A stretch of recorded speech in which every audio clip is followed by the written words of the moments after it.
Ou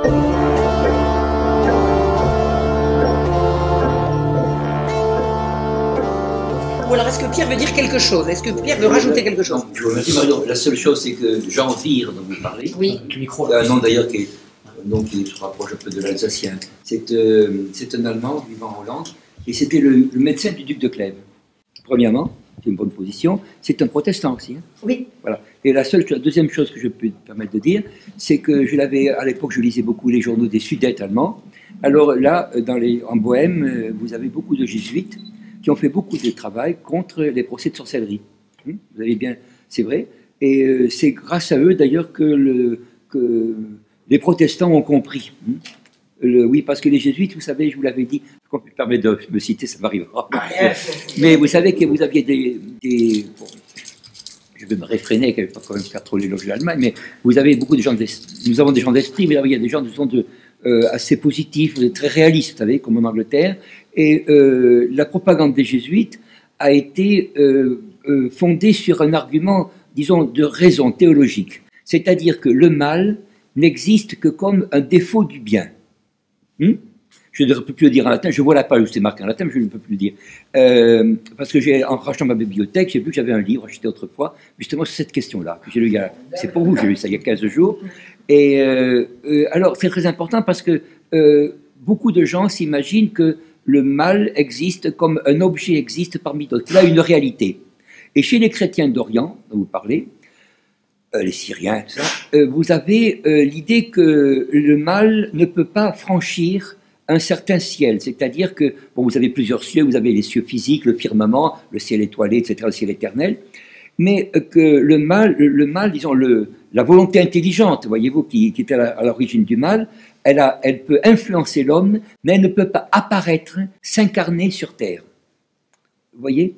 Ça, c'est une chose très importante. Je l'ai apprise en Alsace aussi, parce que vous savez qu'il y a une influence souvent de l'Orient en Alsace, en passant par l'Irlande, etc. Et ça, c'est très important. Aujourd'hui, dans le monde moderne, en particulier avec la télévision, avec les moyens qui permettent de matérialiser, vous savez, grâce au trucage, tout ça, on vous fait apparaître le diable. Dans les années 70, vous aviez 20 ans, j'avais 30 ans à ce moment-là. Bon, eh bien, en années 70, il y avait donc des films américains, vous aviez donc sur la sorcellerie, etc. Et c'est à ce moment-là qu'en Occident, si je puis dire, on a, disons, familiarisé les gens avec une présence, disons, triviale du diable. Voyez-vous? Voilà, c'est ce que je voulais vous dire. Mais c'est surtout cette idée que, vous savez, nul ne veut le mal de son plein gré, avait dit Platon. Je ne parle pas du ciel, je vais pas présenter. Moi, j'en connais qui le veulent. Et alors, justement, c'est-à-dire que pour qu'il y ait, si vous voulez, pour pouvoir vous faire du mal, il faut vous tromper. C'est-à-dire qu'il faut vous faire trébucher, si vous voulez. Voyez-vous? C'est ce que disaient les chasseurs de... Ouais, voilà, justement. Alors, c'est pour ça. Autrement, vous avez au 19e siècle, j'ai oublié parce que je l'ai acheté l'autre jour au neveu de Clavreuil, qui est à Saint-Étienne, 8 ou 10 livres, enfin, de démonologie de l'époque du 19e, et vraiment, il y a, c'est là que j'ai vu justement les livres, les citations de Jean Vire. Bon, et on croit bien sûr, par exemple, on citait l'exemple de Urbain Grandier. Urbain Grandier a été accusé en effet par les sœurs, hein, c'est-à-dire que ce sont les sœurs elles-mêmes qui se sont rétractées, et puis ensuite sont revenues, et on pense en effet qu'il s'agit là, lui-même était considéré comme innocent par une bonne partie de ceux qui le jugeaient. Je crois qu'il y a eu une question, comme toujours, vous savez, d'atteinte à l'ordre public, tout ça. Je crois que la foule, en effet, était, comme vous dites, vous savez, ce sont des périodes, bon, je n'ose pas dire qu'on a connu, je ne parle pas, mais c'est des périodes, vous savez, il y a des périodes en France, vous laissez, dans l'histoire, par exemple, vous avez la foule qui est déchaînée. Oui, non, mais c'est ce qu'on disait tout à l'heure. Je me permets de dire, je ne veux pas dire laquelle, mais chaque fois que je passe au tribunal, c'est-à-dire pas au tribunal, je vais au tribunal, j'allais autrefois chez les jésuites à la rue des Fleurs, hein. Et c'est là que je disais toujours, alors, vous avez un ancien communiste qui était passé dans la collaboration, par exemple, mais moi j'ai vu des amis à côté de chez moi qui l'ont vu les yeux arrachés, vous voyez. Alors même, c'était innucléaire, les gens disaient dans le cadre, arrêtez. Les bonnes sœurs même qui étaient là, les bonnes sœurs, tout ça, vous savez, c'est terrible, les bonnes sœurs, quand même, les bonnes sœurs à cornette, vous avez connu autrefois. ne disait rien. C'est-à-dire que le magnétisme de la foule, c'est le bon. Vous avez C'est le mimétisme. C'est Tarde. Vous connaissez, je ne vais pas faire un cours, bien sûr. Vous avez Tarde qui a fait sur l'imitation, et c'est Gustave Le Bon, que je vous conseille, qui est réédité. Gustave Le Bon, en 2 mots. Le Bon, qui a parlé de la psychologie des foules. C'est un très bon livre, qui parle justement de l'entraînement de la foule, voyez-vous. Et ça, c'est une chose terrible. Et le livre de René Girard. Que nous risquons de connaître. Que nous risquons de connaître. Ce qui se passe en Syrie, par exemple, c'est aussi... On risque de connaître ça, il faut savoir. Si on laisse se déchaîner les... Oui, c'est pour ça que votre conférence est très, je me permets de dire, est utile. Je ne me permets pas de juger, mais elle est utile. Elle est très bonne. C'est pas ça, justement. Mais disons qu'elle est utile, elle est nécessaire, vous voyez. Parce que ça, c'est une chose qui est terrible. Moi, j'ai vu un peu ce déchaînement. Ne déchaînez pas les foules. À la Sorbonne. En 68, j'ai vu des scènes avec Cohn-Bendit, qui était épouvantable. Je rentrais dans la Sorbonne avec un Algérien, qui me disait d'ailleurs, si tu as des problèmes, on t'amènera en Algérie, tu seras protégé, parce qu'on croyait... moi, j'étais contre 68, évidemment, j'étais contre parce que je connaissais un peu le mouvement situationniste, tout ça, je voyais qu'il y avait un complot contre De Gaulle, c'était pour ça. Et alors, pour faire tomber... Et alors, j'ai vu Cohn-Bendit dans un état absolument que je connaissais depuis 66. Je l'avais vu en 66, il m'avait même accompagné au train une fois. Je partais à Pékin, le train 66, juste avant la révolution culturelle, c'était ça. Et je voyais un homme relativement modéré, de formation religieuse, vous savez quelle formation religieuse, comment ça s'appelle, à Troyes, à Rachi. Oui, c'était un religieux juif, évidemment. Alors là, il était très fanatique. Et alors vous imaginez avec le reste, avec la pédophilie, etc. Vous voyez, ça ne me mettait pas. Mais je dois dire que je l'ai vu dans un état second, c'est-à-dire vomissant par terre avec... je ne sais pas, je l'ai vu en état second. Je ne vais pas vous dire que j'ai vu également celle qui a fait se présenter à la mairie de Paris. Mais enfin, ils étaient tous là, dans un état épouvantable. Alors j'étais avec le garçon, il ne serait pas rentré, vous savez. Et j'ai vu, et c'est à ce moment-là que je suis revenu sur la rive droite où j'habitais disons, à Saint-Georges. Je passais, on avait passé les écrits, de l'agrégation à ce moment-là, j'étais donc libre, on avait passé début mai. Donc j'étais libre, c'est de circuler, mais je ne suis pas revenu sur la rive gauche jusqu'au... Non. De ce côté-là. Je l'ai vu dans un état qui était vraiment l'état de celui qu'on voit d'assassin. Enfin, si on aurait eu un type à assassiner, il aurait assassiné. Et je dirais une dernière chose. J'avais un très bon ami de Carcassonne, vous avez parlé de cette région-là, qui était Alquier, qui était le spécialiste de Descartes, avec son accent toulousain que j'imitais à l'époque. Eh bien, ils étaient tellement déchaînés qu'ils allaient forcer les portes des comment ça s'appelle, des professeurs, pour pouvoir s'emparer des dossiers. Alors c'est comme ça que j'ai vu le cours d'Alquier sur Descartes qui est parti. Ensuite, il est parti, le cours qu'il nous avait fait en 66, justement, avec un anglican qui était là, et je l'ai vu ça. Mais je l'ai vu, écoutez, avec des gens qui étaient supérieurement instruits, disons, très instruits. Et disons que ça m'a fait peur. Pas une peur physique, si vous voulez, mais une peur intellectuelle. Et je vous mets en garde tous, voyez-vous, si je me permets, dire comme ancien prof de philo, que ceci peut venir, parce que dans l'histoire de France, vous avez des scènes de ce genre qui se répètent. Alors, est-ce que s'il y a un caractère national, c'est possible? Vous savez, chacun a son défaut. Non, pourquoi ce national, ça s'est fait dans toute l'Europe. Voilà. Ça s'est fait dans toute l'Europe. Mais je dois dire que là, par exemple, où ça a été le moins, par exemple, il y a des pays quand même, quand j'ai essayé en Autriche, je l'ai moins connu quand même, voyez-vous. En Allemagne, c'est arrivé, oui, je connaissais bien l'histoire que vous dites. Mais voyez, je crains qu'il y a quand même un trait de notre caractère, si je peux dire. C'est la légèreté. C'est-à-dire qu'on oublie ce qui s'est passé. Est-ce que vous voyez? On l'oublie très vite. Il y a des choses qu'on ne vous demande de pas oublier, mais le reste, on vous demande de l'oublier. Ça, bien sûr. Mais ça, on vous demande de... Voilà. Et ceci, par exemple, regardez, les horreurs de la Révolution française sont épouvantables. Voyez, et l'autre jour, je suis en train de découvrir ça. J'ai regardé dans Madame de Sévigné, pour la conférence, vous savez, de Toulon. J'avais... ma soeur était à Paris, m'avait offert donc, les œuvres complètes de Madame de Sévigné, rue de Vaugirard, chez le Grec, là, qui était à la rue de Vaugirard. Eh bien, je regardais, évidemment, vous avez également des scènes terribles, je crois que c'est 1672-113, qui ressemblent, dans la campagne française, avec des troupes, je vous l'avais dit, venues du Rhin, parce que nous, enfin, je dis pas qu'on mélanchonise, mais enfin, on avait des troupes sur le Rhin, on les a fait venir, pour pouvoir faire en Bretagne ce qu'on a fait en Vendée par la suite, avec les mêmes troupes du Rhin, savez, nous avons amené les troupes du Rhin. Contre 1600, je crois, à côté, je vois ça. C'est après 72, peut-être 76. Ça s'appelle ils portent des noms, les bonnets bleus, je crois. Alors, vous avez donc ça, et avec des gens, c'est Madame de Sévigné qui le raconte. Elle le raconte dans une lettre, je crois, à Bussy-Rabutin. Vous connaissez le fameux Bussy-Rabutin, mon cousin, donc. Eh bien, oui, c'était. Elle dit, attendez, elle dit, mais ça, vous savez, vraiment, je n'oserais pas l'inventer. Elle dit que de bonne foi, elle voit des gens passer à la broche, des gens très jeunes, hein, passer à la broche. Vous voyez. Oh. Et ça, c'est parce que vous avez un entraînement. Ça, c'est un manque, vous avez bien dit, un manque de discipline. Et dans nos troupes, j'ai remarqué ceci, un vieux prof de philo qui me disait, qui était médecin à Henri IV, nous avons en France particulièrement une tendance, ce n'est qu'une tendance, à l'indiscipline. Et l'indiscipline entraîne, vous l'avez dit vous-même, des initiatives personnelles avec un suivisme, ce qu'on appelle la loi de l'imitation. Écoutez, moi j'ai connu des chahuts en classe, moi j'ai même chahuté, je vois ce que c'était que l'imitation.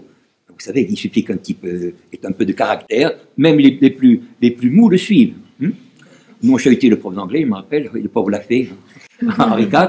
Bon, on se mettait sur la table, enfin, c'était épouvantable. Mais voyez-vous, bon, pour nous, c'était inimaginable de voir toute une classe sur une table, en 60, hein, et on le faisait. Eh bien, ceci vient justement du fait qu'il y a une capacité un peu magnétique, je dirais, voyez-vous, de certains sur d'autres, et ce qu'on appelle les viols collectifs ou les choses comme ça, ou les meurtres collectifs, ou tout ça, en effet, ce sont des choses à craindre. Vous avez bien parlé, pardon, sur ces sorcières, oui. Je vous dis aussi que je suis d'accord que, vous savez, ce Michelet a vraiment été... Je vais vous donner une dernière chose. Écoutez, madame, permettez-moi, je vais vous raconter quelque chose sur Michelet. En regardant, parce que dans la bibliothèque, je ne le vois pas souvent, mais quelquefois je regarde.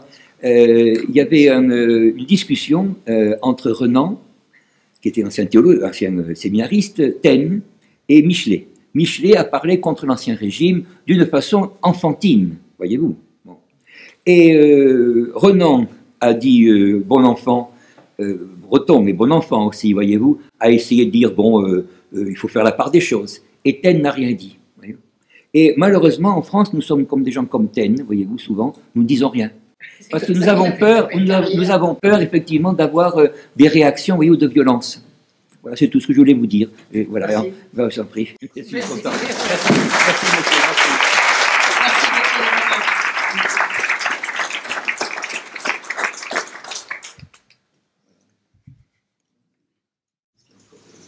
Vous auriez des questions? Allez. Petit effort. Ne me dites pas que je vous ai tout dit. Oui. Vous l'avez bien dit. Par rapport aux conflits qui peuvent se produire partout dans le monde en ce moment, comment est-ce qu'on pourrait faire pour ne pas avoir les mêmes attitudes qui vont aboutir à ce genre de circonstances?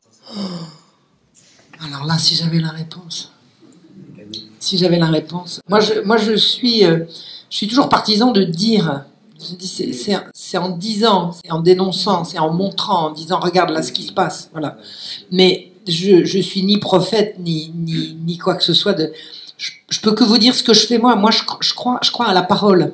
Je crois à la parole qu'on partage, qu'on fait circuler, ce qui fait que vous êtes là aujourd'hui. Et que c'est à ça que je crois. Je pense qu'il faut faire circuler il faut chercher la vérité et la dire. Mais pour la trouver, justement, il faudrait pas avoir les deux points de vue. C'est-à-dire les deux points de vue. Oh, tout à fait, si, bien sûr. Bien sûr, si. Il faut lire Michelet et ses détracteurs. si, bien sûr. Mais vous savez, on n'a jamais fini de chercher la vérité. On n'a jamais fini la quête de la vérité. Celui qui a trouvé la vérité, il me fait doucement rigoler, c'est le dictateur. La vérité, ça se cherche tout le temps, quoi. Et puis ça se perfectionne sans arrêt.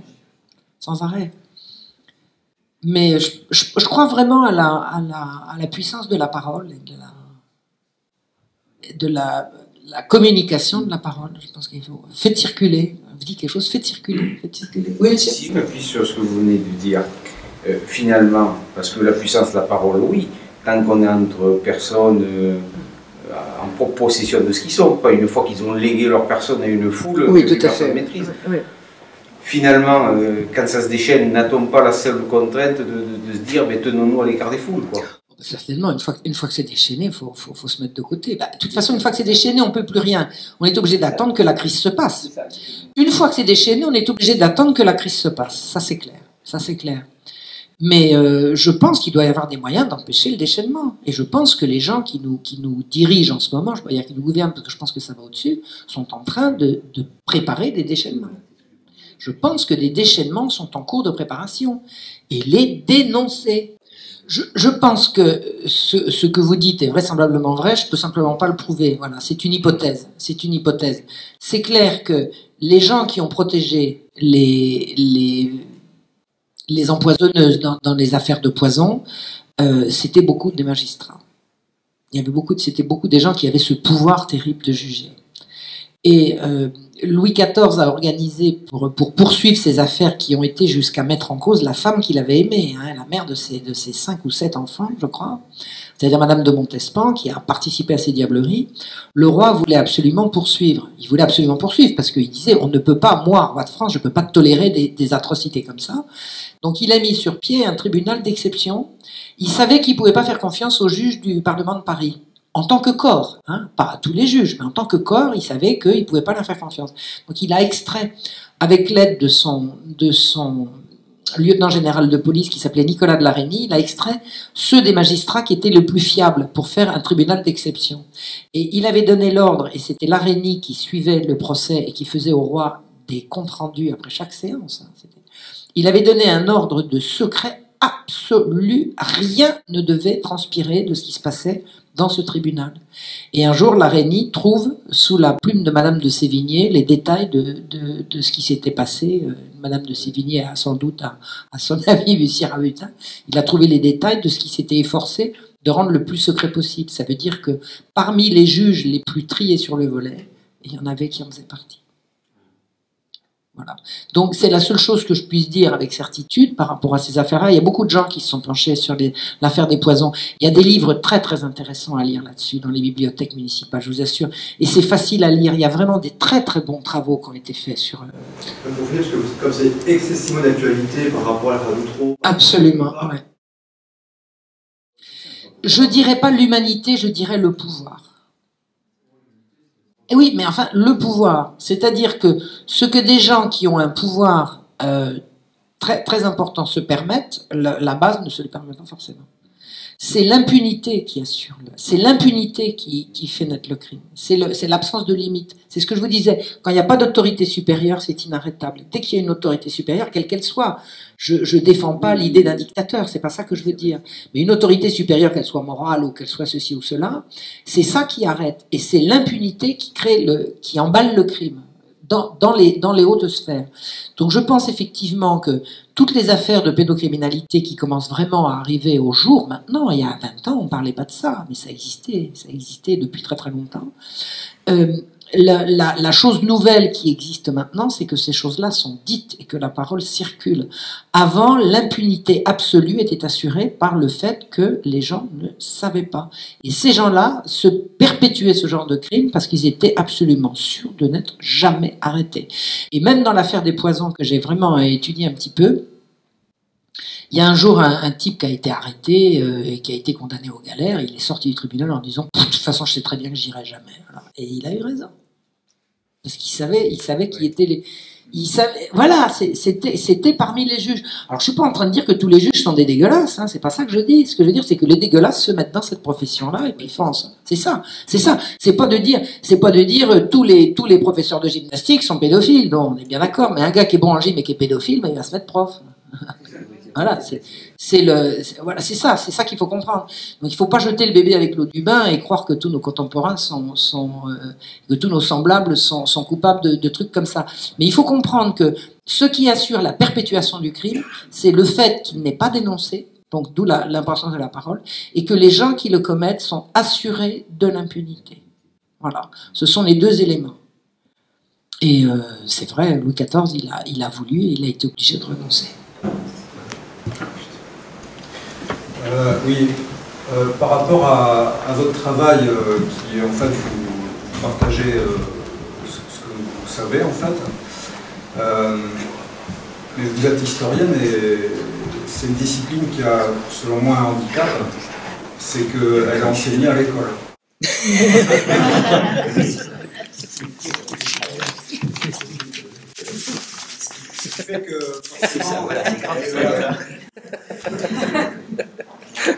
Ce qui fait que forcément, ça limite aussi la diffusion d'un savoir, on va dire, alternatif, ou enfin, je ne sais pas comment on peut appeler ça, mais en tout cas... Écoutez, je vais vous dire un truc. Je vais vous dire un truc. En matière d'histoire, d'histoire à l'école, il y a quelque temps, j'ai réuni chez moi quelques jeunes, parce qu'ils m'avaient dit, ce que tu fais, ça nous intéresse. Et je leur ai dit, venez chez moi avec des bouquins à l'usage des enfants qui parlent des Lumières et de la Révolution française, et puis on va décrypter. Donc ils sont arrivés chez moi avec une pile de bouquins comme ça. On a passé le week-end d'aller lire. On rigolait, parce que je disais, regarde, c'était mensonge, mais mensonge et compagnie. Tous les poncifs sur la Révolution française, sur la royauté, sur l'Ancien Régime, tout ça, c'était vraiment débité comme des perles, quoi. Et on avait trouvé un bouquin génial, c'était un bouquin à l'usage des classes de seconde. C'était, alors, est-ce que c'était 1994 ou 95, dans une collection dirigée par Jacques Marseille. Alors Jacques Marseille, c'est un historien qui a été beaucoup contesté pour son goût pour les plateaux de télévision et tout. Mais moi, en plus de ça, je partageais vraiment pas beaucoup de ses idées. C'était un grand libéral. Moi, je suis pas une grande libérale, ni même une petite. Donc, j'étais pas d'accord avec lui, mais quand j'ai vu son bouquin, j'ai dit, là, qu'est-ce que c'est bien fait? J'ai dit, là, vraiment, on peut faire d'excellents bouquins d'histoire, où il montrait vraiment, il expliquait par exemple qu'à la veille de la Révolution, jamais l'alphabétisation n'avait atteint de tels sommets. Par exemple, vous avez entendu dire ça? Que jamais les gens n'avaient autant lu qu'avant la Révolution? On vous parle des petites gens, on vous parle pas des gens dans les... on parle de la littérature populaire et tout. Donc, j'ai été tellement enthousiaste d'avoir trouvé ce bouquin que quand les gars sont repartis, j'ai bidouillé sur Internet et puis j'ai commandé le bouquin de classe de seconde de Jacques Marseille, etc. Et puis je trouvais pas la version 94. Alors, je cherchais, je trouvais pas. Donc, j'ai pris la version 2001. Eh ben, tout était viré. C'était retour au poncif. Tous les retours au poncif. Alors, les paysans, ils voulaient qu'on arrête avec l'église, ils voulaient que des poncifs, que des mensonges, c'est tout. Bon, ben voilà, c'est tout. Je vous le dis. Je l'ai pas retenu dans ma tête, mais j'ai noté le nom des premiers rédacteurs du bouquin qui était bon, et de ceux qui étaient partis et par qui ils avaient été remplacés. Parce que là, mais écoutez, qu'est-ce que vous voulez faire avec des trucs comme ça? Eh ben, il faut faire ce que j'ai fait, il faut le faire, puis il faut le balancer. Faut balancer, vous avez Internet, faut balancer. Tant qu'on a Internet, je sais pas si on va le garder, mais tant qu'on a Internet, faut balancer. Faut balancer. Regardez, là, ce bouquin d'histoire-là, c'est de la saloperie. Ça, c'est de la saloperie. Ça, c'est bien fait. Il y a moi, que j'ai été prof un mois. Pas 2. 1 mois. J'étais tellement terrorisé, il y a un jour le rectorat qui m'appelle en disant, vous êtes bien diplômé en histoire? Je dis oui, on a quelqu'un qui est malade, il nous a besoin de quelqu'un pour demain matin. J'avais jamais enseigné et je partais à 80 bornes de chez moi pour commencer à 8h du matin, il m'appelle à 5h du soir. Je vous raconte pas la panique. Donc je téléphone au professeur que j'allais remplacer, qui venait de se péter une jambe, et je lui dis, est-ce que vous avez des livres? Il me dit, oui, j'ai un livre d'histoire pour chacune des classes, 6e, 5e, 4e, 3e. Alors j'ai dit, qu'est-ce que je vais faire? Je vais faire comme j'ai fait en fac, je prends le texte, j'arrive devant la classe et je fais lire aux gosses le truc. Et j'ai passé comme ça tout le programme que je pouvais avec les enfants à partir des livres. J'étais sidéré devant la qualité des bouquins. C'était remarquable. C'était en 2000... C'était quand le CPE, la grande grève du CPE? C'était 2003 2003. Remarquable. Des bouquins d'histoire faits comme ça, j'ai jamais réussi à les retrouver. Donc, les bons livres existent, les bons profs existent. On leur donne pas le micro, donnez-le leur. C'est à nous de faire, Je m'en prends pas aux personnes. Je m'en prends pas à Jacques Marseille, en l'occurrence. Il avait fait ce bouquin tellement bon. Qu'est-ce qui s'est passé après, 5 ans après? Mais, disparu. Je vais le mettre sur la toile, ce truc. Je vais le mettre avec mes petits camarades, là. On a vraiment le projet de diffuser cette lecture de tel bouquin. Alors, il y a des bouquins qui sont très bien. Je jette pas tout.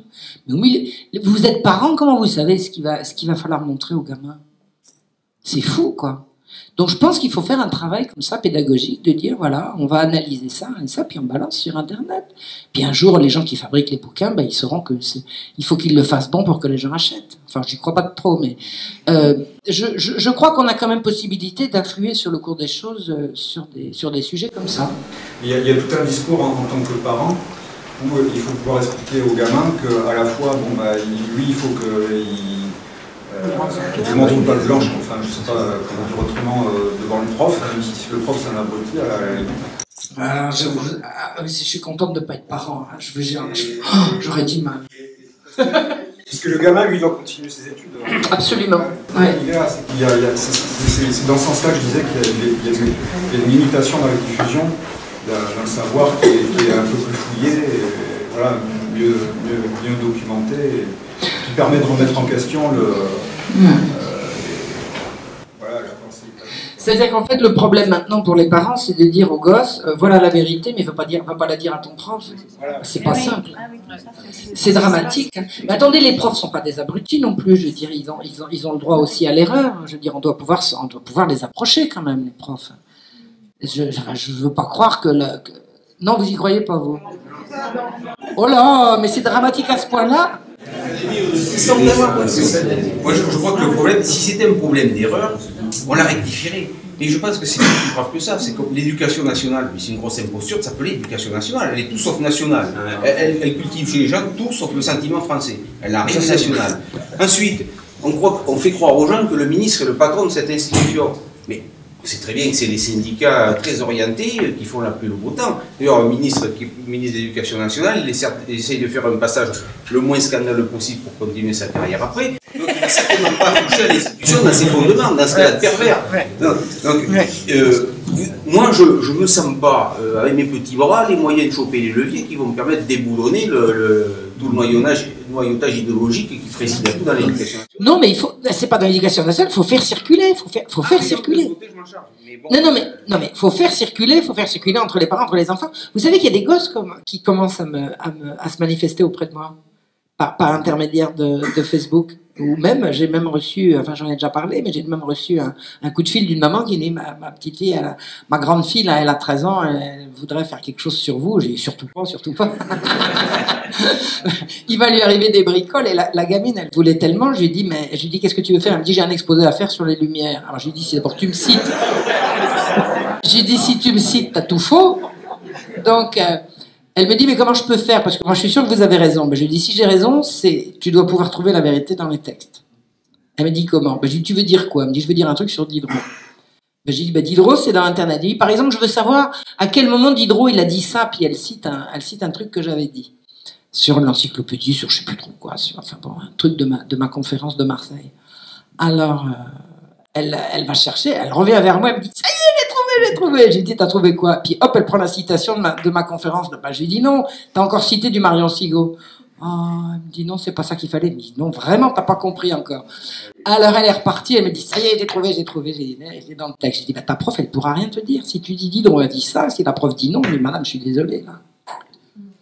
C'est marqué là. Et ça va être les gosses maintenant qui vont enseigner aux profs. Hein. Ah non, alors en plus de ça, ce qui est bien avec Internet, c'est que quand vous lisez du Diderot, maintenant, c'est en fichier PDF, les versions originales.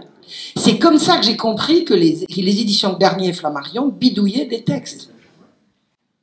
Mais oui, parce que Cesare Beccaria, qui a écrit en 1766 ou 7, traité des délits et des peines, il a dit qu'il fallait remplacer la peine de mort par la prison à perpétuité, par les travaux forcés à perpétuité.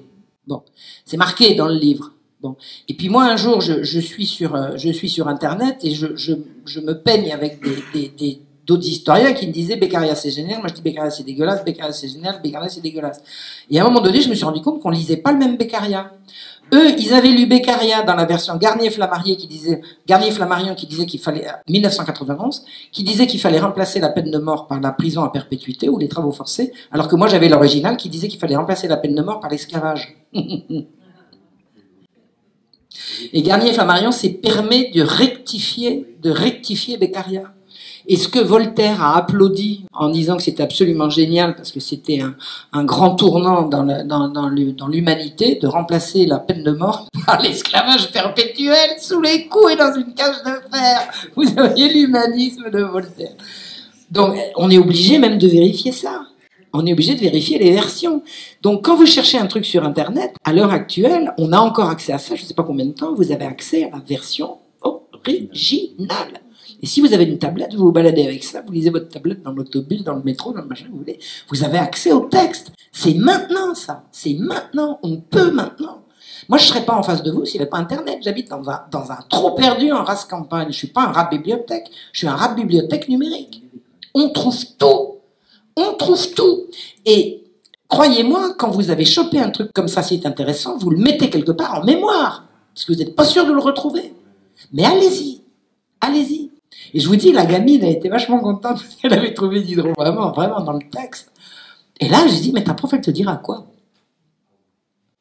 C'est la version originale avec le truc en lettres romaines, année 1700, machin chouette et tout. On peut maintenant, je vous assure, on peut. Allez-y, allez-y. Yes. Oui, mais moi, depuis que je fais des vidéos, ça fait pas très longtemps, ça fait juste 1 an, il y a de plus en plus de gens qui viennent me voir en me disant j'ai envie de faire de l'histoire. Ça donne, il faut y aller, hein, vous savez, moi j'ai fait ça de chez moi. Hein. Enfin, j'ai passé la licence de chez moi, puis après j'ai... Alors, vous savez, cet après-midi, je suis allé aux archives. Comment on fait? On va aux archives. Avant, un historien, ça allait aux archives et puis ça passait 2 mois à dépioter un dossier. Là, vous passez 2 heures avec un appareil de photo numérique, puis après, vous faites ça de votre lit. Hein. Ben, écoutez, c'est maintenant, ça. On peut.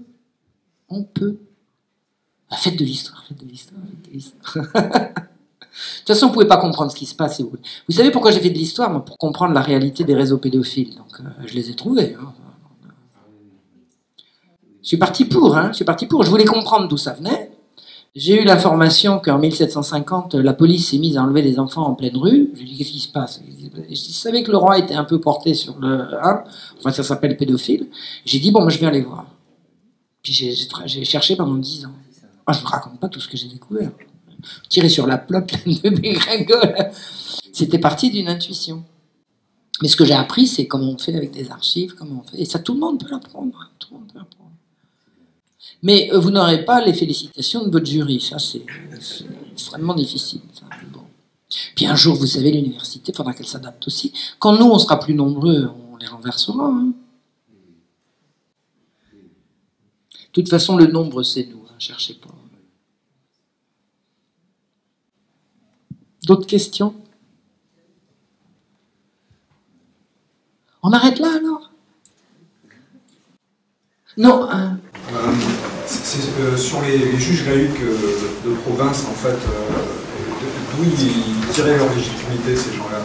C'était les juridictions subalternes. Ils tiraient leur légitimité du roi. La justice était rendue au nom du roi. Voilà.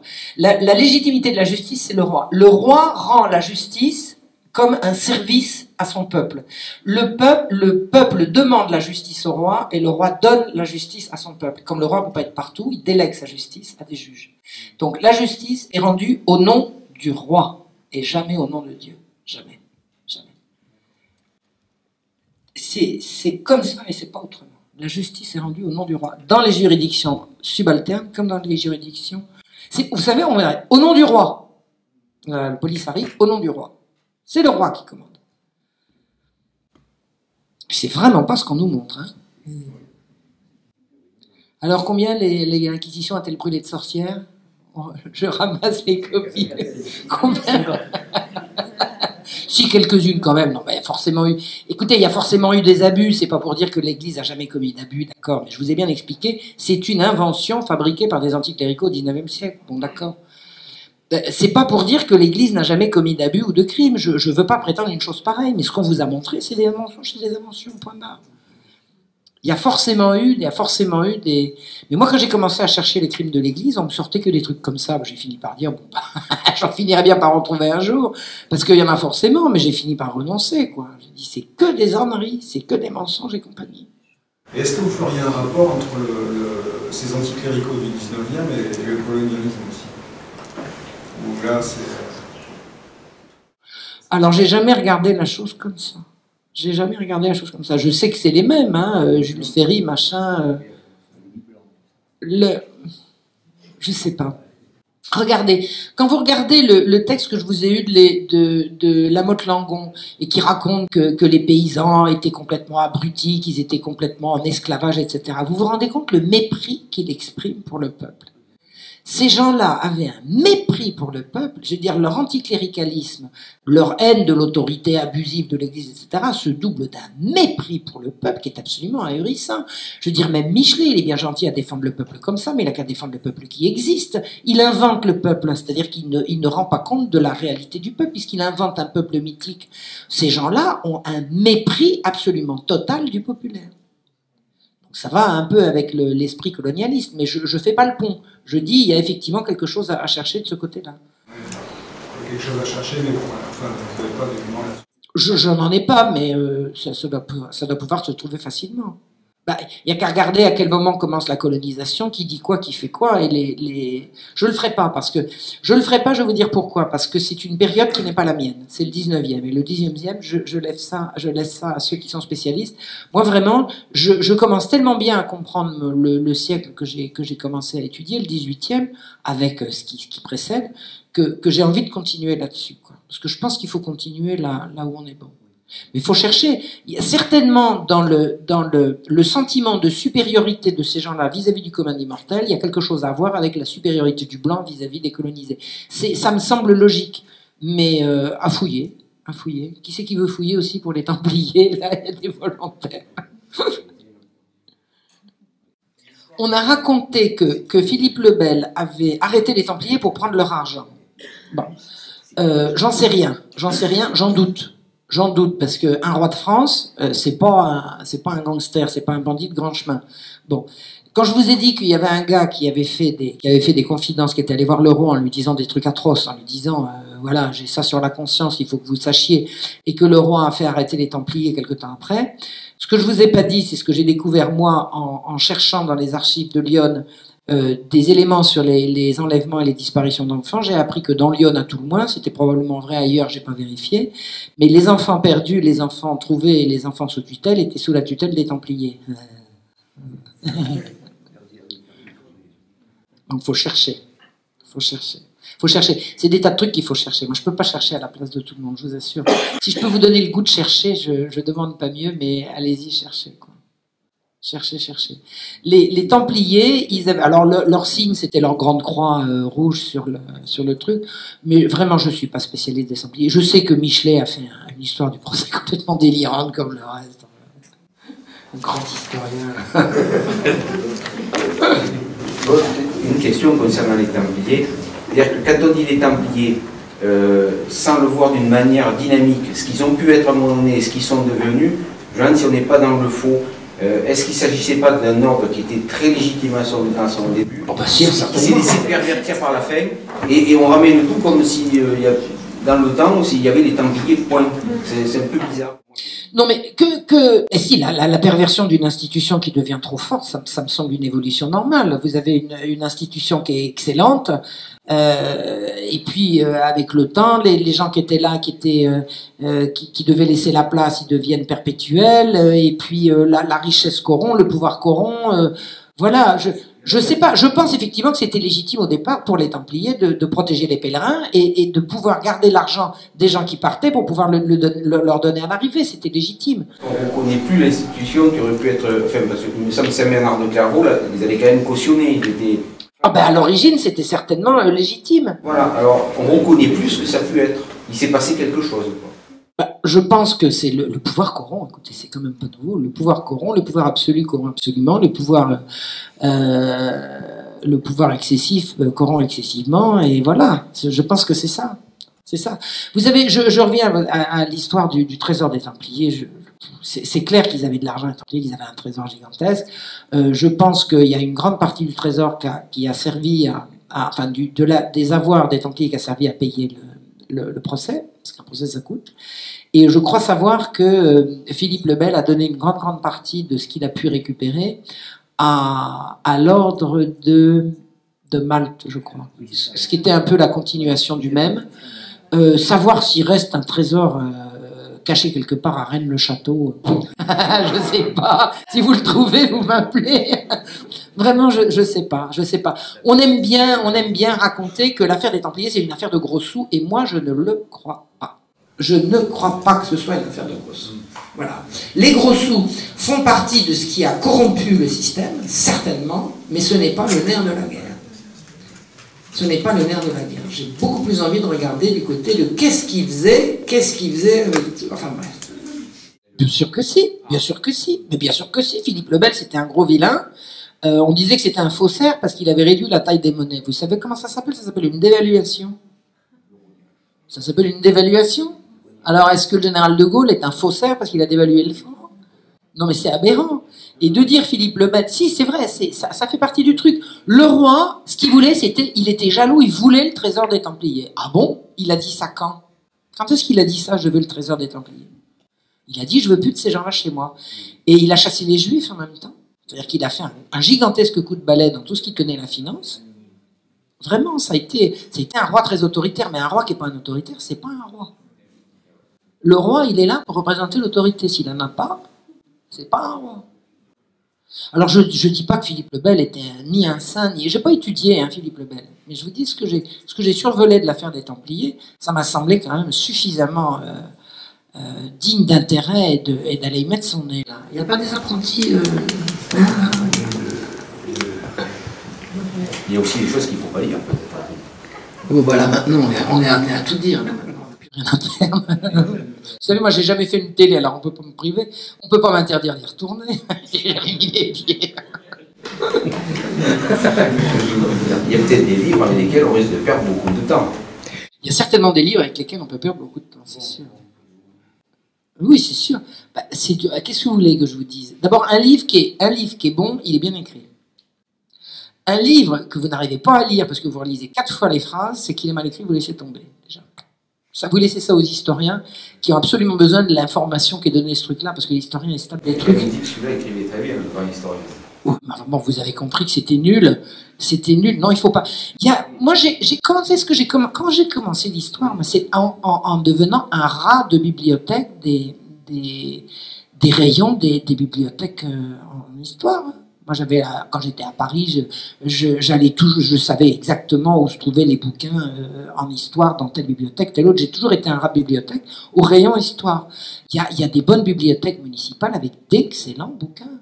Moi, je vous dis, si vous vous intéressez à l'affaire des poisons, il y a des très très bons bouquins qui ont été écrits sur l'affaire des poisons. Très très bons bouquins. Très très bons. Et qu'on trouve dans les bibliothèques municipales. Vraiment.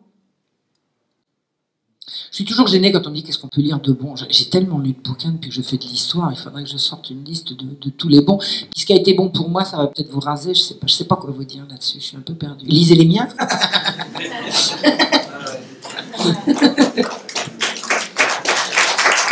Oh non, arrêtez. Oui? Non, j'explique pas. Je pense, je ne sais pas. Je ne sais pas. Non mais, ce que je veux dire, non mais la grande folie qui n'a pas eu lieu en Orient, c'est la chasse aux sorcières. Voilà. L'Inquisition, je ne dirais pas que l'Orient n'a pas poursuivi ses hérétiques. Voilà. Je ne dirais pas une chose pareille, d'abord parce que j'en sais rien. Mais ce que j'ai dit tout à l'heure, c'est l'Orient n'a pas connu la chasse aux sorcières. La chasse aux sorcières. Voilà. Les chrétiens d'Orient ont été épargnés par cette folie-là. Voilà. La seule source qu'on ait droit de cuissage, c'est Michelet, ce que je vous ai lu, il n'y en a pas d'autre. Ouais. Non mais c'est quand même un peu fort. Tout le monde est persuadé que le droit de cuissage existait. Puis alors à la Révolution française, qu'est-ce qu'il y a des gens qui ont raconté ça? Alors, ils ne le racontaient pas parce que Michelet est arrivé après, mais on laissait sous-entendre les abus des seigneurs et tout. Puis lui, c'est la seule source, c'est lui. La seule source historique, c'est lui. Et vous savez, je balance pas un truc comme ça, aussi grave, si j'ai pas un peu vérifié. J'ai quand même quelques amis historiens, je leur ai demandé, ils m'ont dit je valide. Il n'y a pas de droit de cuissage, et la seule source, c'est Michelet. Alors si quelqu'un en trouve une autre, il va peut-être trouver épars quelque part un seigneur qui un jour a imposé par intimidation. Vous savez, les abus des seigneurs, ça existait, mais c'était pas la règle. Ça existait, les abus des seigneurs, les seigneurs qui semaient la terreur. Mais contre la terreur des seigneurs, il y avait un roi. On pouvait aller voir le roi en disant, regardez ce qu'il a fait. Et là, ce que prétend Michelet, c'est que c'était un droit écrit. Non, mais c'est un dingue, Michelet. Il prétend que c'était un droit écrit, que même les Romains, avec leurs esclaves, ils n'osaient pas. Les Romains, ils étaient ignobles avec leurs esclaves. Et ils n'osaient même pas, alors que les seigneurs... C'est du délire. Michelet, c'est vraiment... C'est grave, quoi. Je vous ai pas raconté... Je l'ai raconté dans une vidéo un jour, mon histoire avec Michelet. Je vais vous la re-raconter, parce que tout le monde n'a peut-être pas vu cette vidéo-là. quand je faisais mes recherches sur Damien, j'avais compris qu'il y avait un truc que je voyais aux archives qui n'était pas la même chose que disait Michelet. Alors, je débutais, hein, c'était le début de ma maîtrise, je téléphone aux archives et puis je demande à une dame si je peux avoir un renseignement sur tel dossier. Elle me dit oui, c'est ma spécialité. Et alors, je lui pose la question, je dis voilà, je lis ça et ça, Michelet dit ça, et elle me claque le téléphone au nez. Oh, merde alors. Puis alors, j'osais pas rappeler parce que c'est pas agréable et tout. Elle avait été tellement désagréable. Alors, j'en parle à ma prof qui me dit oh, bah alors. J'en parle à d'autres profs qui me disent oh, bah ça alors. Bon.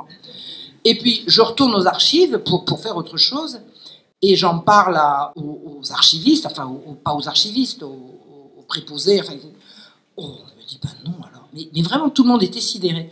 Et j'ai appris, par la suite, que j'avais posé la question de telle sorte que je pouvais laisser croire que je prenais Michelet au sérieux. Un historien sérieux ne pose pas les questions sur Michelet, tout le monde sait que ça vaut rien. Donc, je dérangeais une archiviste pour une question idiote. C'était aussi simple que ça. Comment peut-on se dire historien et dire, mais enfin, Michelet, il dit pas par égalisation. Je dis, bon, bah ça va, c'est Michelet, quoi, c'est pas un historien. Personne ne tombe, personne n'est jamais tombé, mais c'est la première fois dans l'histoire que autant de gens savent. Oui, mais ça patience. D'accord, mais bon, enfin, en même temps... C'est une question de temps. C'est une question de temps. Moi, j'ai mon hypothèse là-dessus. Avec ce qu'on appelle la féminisation d'un certain nombre de professions, des femmes sont rentrées dans des métiers où elles n'étaient jamais. Et elles ont fait circuler des trucs que les hommes ne pouvaient pas faire passer. Ils bloquaient. Et les femmes ne bloquent pas sur ces sujets-là. C'est une hypothèse. Ça voulait dire que c'est une perversité de type masculin. Non, ça n'a rien à voir. Il y a des femmes pédophiles. Non, il y a des femmes... mais il y a des femmes perverses. Tous les jours. Hein? Il y a des femmes de pouvoir, il y a des femmes abominables. C'est pas ça que je veux dire. Je veux dire, certaines professions où on pouvait voir qu'il y avait des trucs qui touchaient les enfants, les hommes détournaient les yeux. Et les femmes ne détournent pas les yeux. Elles disent, là, hop, j'ai fait une bêtise. Je pense que c'est ça qui s'est passé, qui a changé. Voilà, c'est ça que je veux dire. Donc, dans des métiers, dans des métiers judiciaires, dans des métiers judiciaires, sans doute. C'est ça, oui, c'est la féminisation de la justice. C'est la féminisation de la justice, probablement. Ouais. Et tout ce qui touche à l'enfant, quand même, a plus de chances d'être éventé. Ouais. Je pense que c'est ça. Mais je crois vraiment dur comme fer que la conscience collective progresse. Comment est-ce qu'on va renverser ça? Pas en soufflant dessus, hein, continuant. Vous savez, c'est tellement vieux ce genre de crime, on va pas éradiquer ça en 20 ans. Ça fait combien de temps qu'on sait les affaires de pédophilie en France? Ça fait 20 ans. Oui, parce que Marion, je me souviens de l'affaire Le Troquer. Oui. Vous voyez, quand il était vice-président de l'Assemblée nationale, oui. Le dernier, à la fin de la 4e République. Et c'est un poste très important, évidemment, vous savez. Et il avait été jugé évincé sous prétexte de ballet rose. Oui, les tirades d'opéra. Oui, c'est ça, les tirades d'opéra. Mais ça n'avait pas été... bon, c'était un scandale, mais le public n'imaginait pas ce qui se passait. Non. Du tout. Et par des amis, alors que dans la police, j'ai su, des élèves toujours... C'est bien d'avoir des élèves, parce qu'ils sont dans la police, dans la justice. J'ai su qu'il y avait des gens très importants. Bon, ça a été dit par un prêtre, généralement, mais moi je l'ai su aussi, que telle personne, par exemple, qui s'occupait de questions financières, c'est pas Cahuzac, hein, quelque chose de très important, avait vraiment, avait des pratiques, se faisait fouetter, etc., vous voyez, on sait par les écoutes. Hein. Oui. Et je me rappelle, je dis que pour le fait que le pouvoir, disons l'impunité du pouvoir de cette affaire-là, moi je peux dire, ça m'a été dit, je vous dis que ce témoignage, puisque vous me connaissez, ça m'a été donné directement par le gendarme Roussel, vous voyez, qui a fait la péritie à Toulouse. Moi je ne vous parle pas de l'affaire de Toulouse, parce que je ne rentrais pas chez moi. Mais disons que je me suis aperçu, il le disait, qu'il y avait une impunité complète de ça, et beaucoup de gens faisaient partie de la magistrature, etc., voyez-vous. Et il m'avait dit, ils n'ont rien au-dessus d'eux. Voilà, c'est ça, ils n'ont rien au-dessus d'eux. On a fait le tour de la conférence. Voilà, ils n'ont rien au-dessus. Et donc, un manque d'autorité.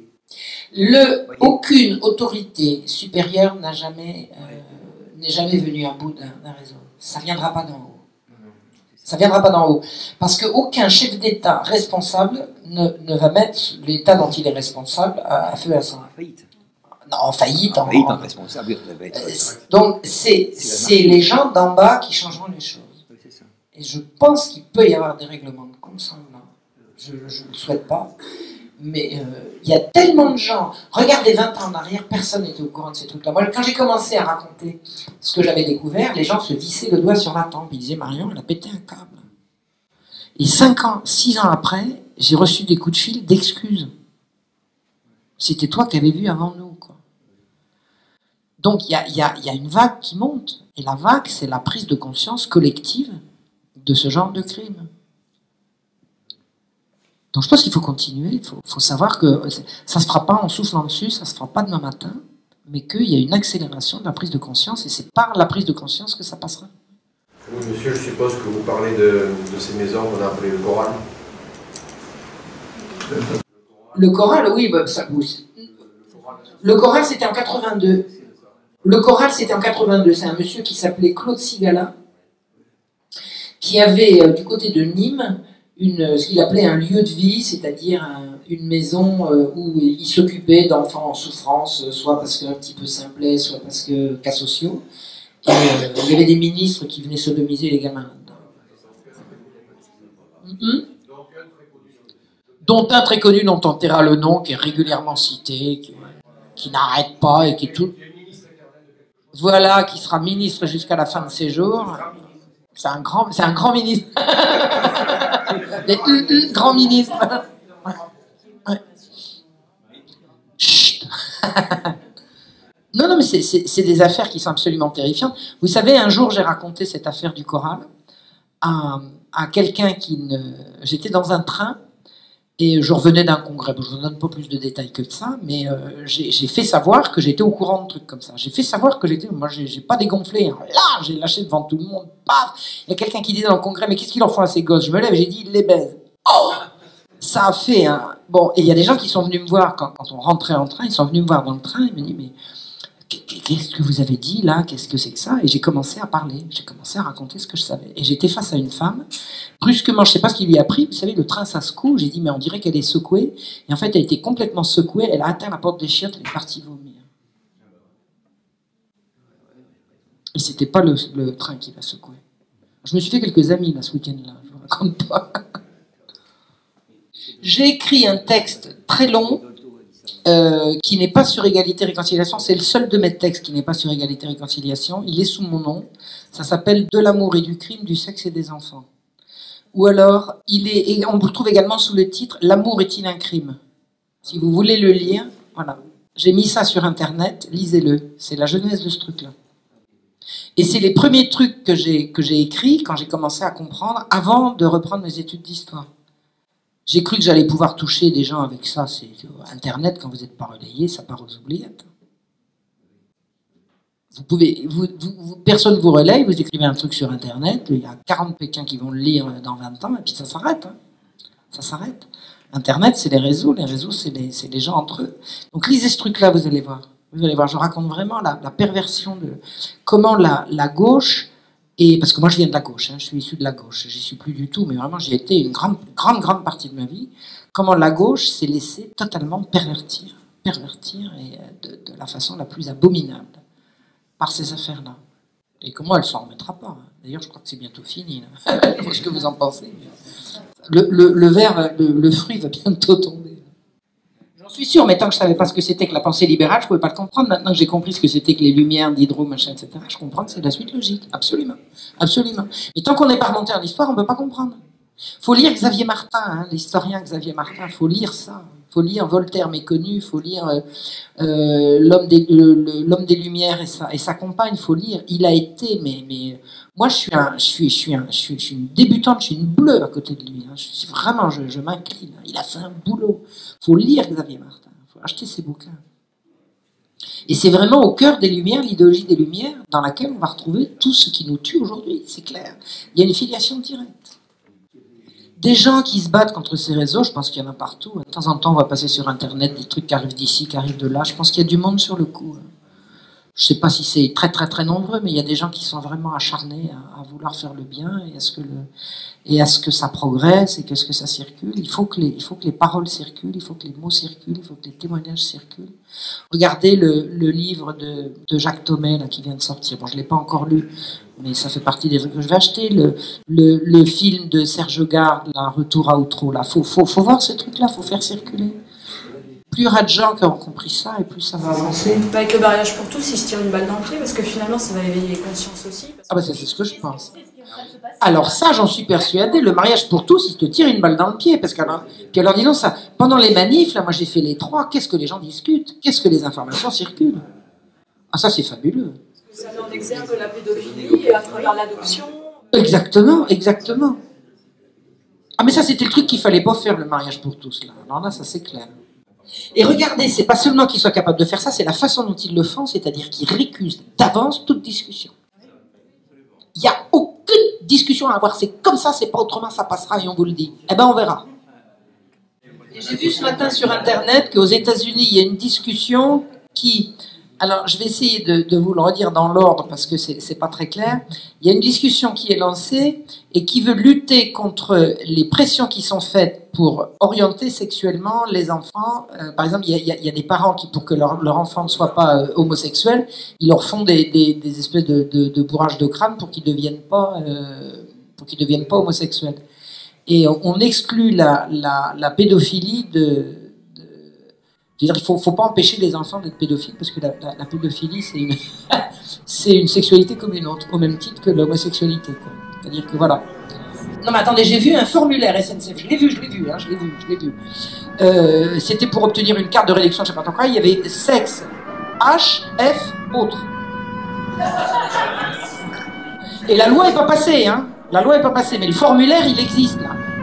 Et il paraît qu'il n'y a pas qu'à la SNCF, je racontais ça à quelqu'un qui me dit oui, il y avait ça également ailleurs. Vous êtes homme, femme ou autre. Mais c'est l'ONU. C'est le gouvernement mondial, c'est le nouvel ordre mondial qui venait nous supprimer. On arrête là? Bon, si vous voulez encore quelques signatures, je peux vous faire ça. Et puis voilà, merci.